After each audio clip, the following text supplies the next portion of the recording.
Today's progress. I know we hate hearing it, but thank God it's Friday, guys. Come on. Thank God it's Friday. Okay, we got out here. Separated the motor from this cradle. I got it back in here. The bolts are in it. I put the wheels on it. I put the struts back in it. Just took the axles out of the sockets.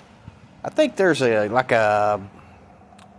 if you got a pair of needle nose, like the long needle nose, to where you can just kind of take that apart. I think you can slide that axle tube out there, because to move that thing around, it's going to go slap, slap.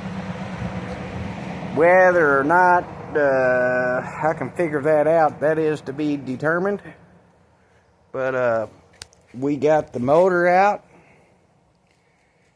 I set it down on the hood and everything, but I was able to stick it on there, but I think my welding job's holding up. But my wheel is not going to stay on there. So we're going to have to fix the motor puller again before we get into it too much more.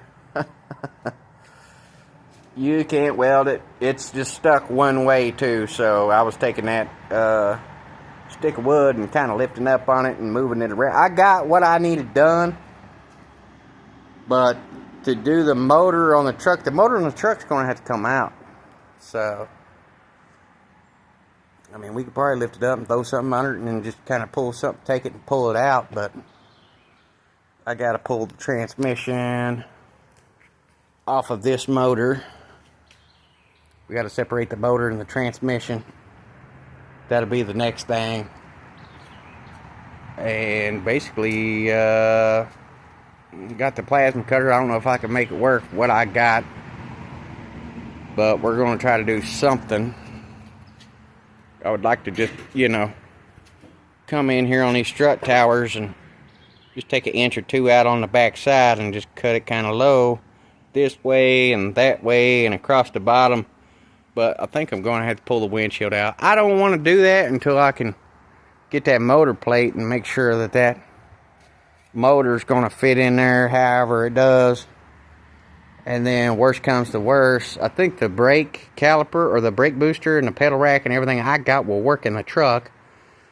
But like those holes and stuff like that, we might have to fabricable something. You might have to take the pedal rack out of the truck. Definitely going to use this bar. All the interior stuff. You really need that firewall for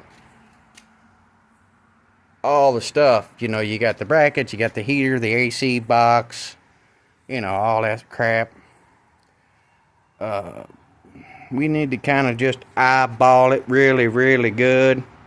See where we're at.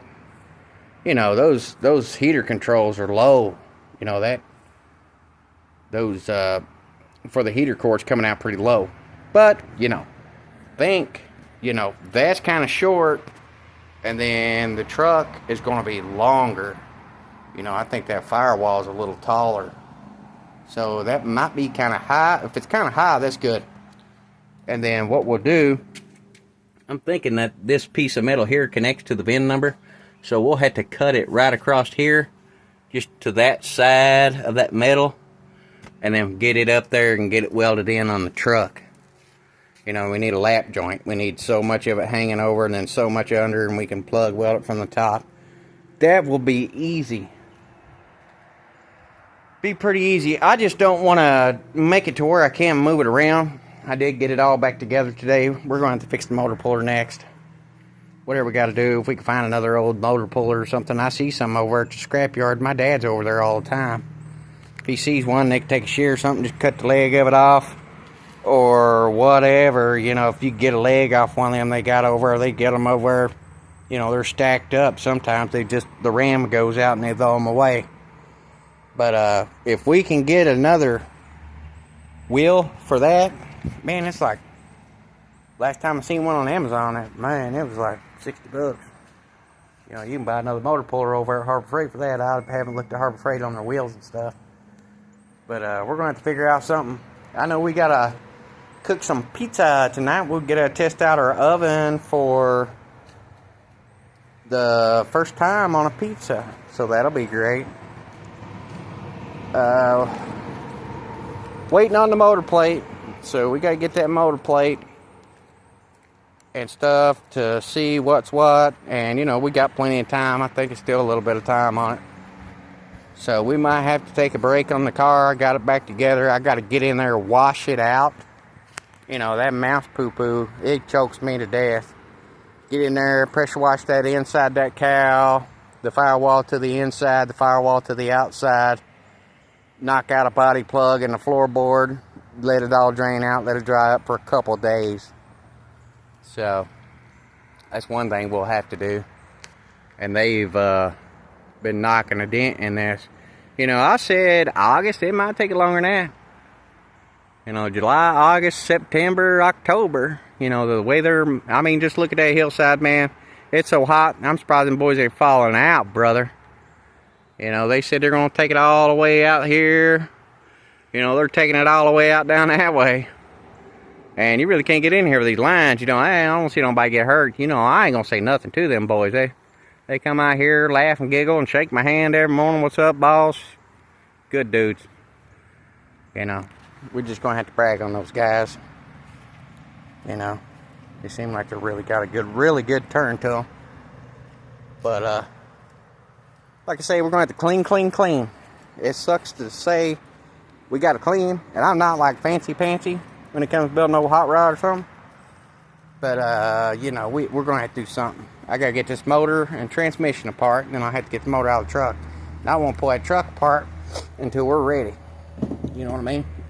Now, if I get that motor plate in the next couple days or something, and we're really going to crank on it pretty hard, I'm going to take and pull that transmission off there, make sure our adapter for the flywheel, or actually flex plate to the torque converter, is going to be right once we get that motor out, and we can pull this car out. You know, I don't want to cut on it none or nothing. I might wash it up tomorrow a little bit, kind of organize and put stuff up that we can't get wet or whatever, and then I'll get in there, clean all that out. You know, the mouse poo-poo, it's, whoa, it's pretty rough. But, we got our brake lines off of that one. I just kind of stuck those back on there. You know, stuck all that back in there. That one obviously broke off. Took a hammer and had to beat it back in there far enough. Got the bolts, 3 bolts. You can see, this is what I'm talking about. All the rat poop and the leaves, the debris. You know, if you're going to use a plasma cutter on that, you're going to have to be careful because you don't want to catch something on fire. You don't want to breathe that mouse poop if it's on fire. There's a better view in the daylight. I know we showed it already once, but we're going to get all this stuff pulled out of here. And, you know, like I say, right there's the spot welds. You can burn them out. I'll probably cut it across the floorboard. Take it to the inside of that. You know, we'll pull this little bracket off here so we don't tear it up. But just cut it to the inside of that post.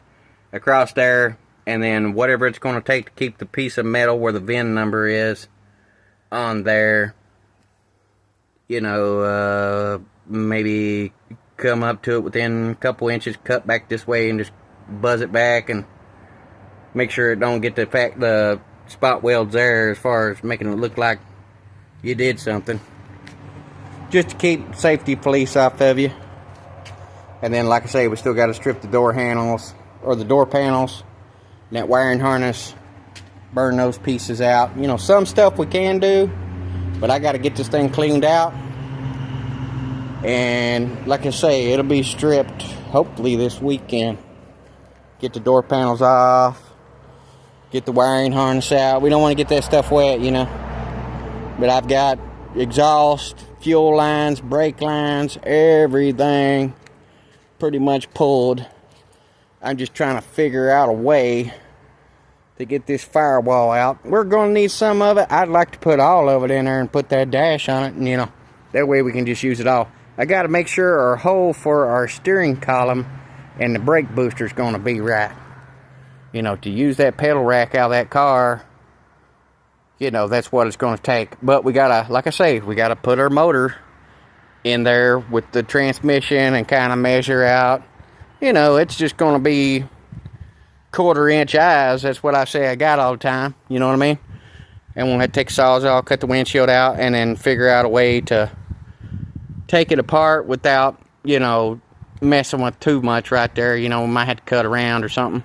And then, like I say, we can't take that one out for the truck either. So we got to find a happy medium. And, you know, like I say, we got to keep the windshield wipers and all that, you know. I've done it a couple times on a couple old F-150s. We just cut them right there. You know, if you got a truck going with the truck, you can just cut it right there, buzz that off, pop it out, pop it right back in, cut the other one a little bit long, start spot welding that baby in, have it in day 2 painted. No joke. But it's a fabric cobble. You know, I'm gonna try to do the best we can. I'm gonna put the AC in it. I'm gonna do the best I can, but we got to make sure this motor is gonna fit with everything. Enough of that yippity yapping. Thank God it's Friday. I hope you guys have a great weekend. Stay blessed.